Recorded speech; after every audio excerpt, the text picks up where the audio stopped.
ఆ వాక్య భాగంలోకి మనం వెళ్దాం. అయితే ధనవంతుడు పాతాళంలో బాధపడుచు కన్నులెత్తి దూరం నుండి ఎవరిని చూశాడనేది అబ్రహాము విశ్వాసములకు తండ్రి. అబ్రహామును చూశాడు.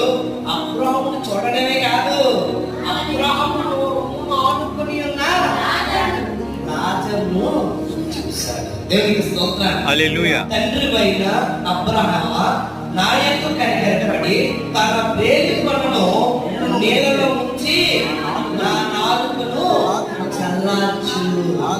ఇక్కడ నాలుగు ఏం చేయమంటారు? దానం కోసం మాట్లాడుతున్నాడా, లేకపోతే ఈ నాలుగులో చల్లదనం కోసంగా మాట్లాడుతున్నాడు కదా? దాహం కోసం,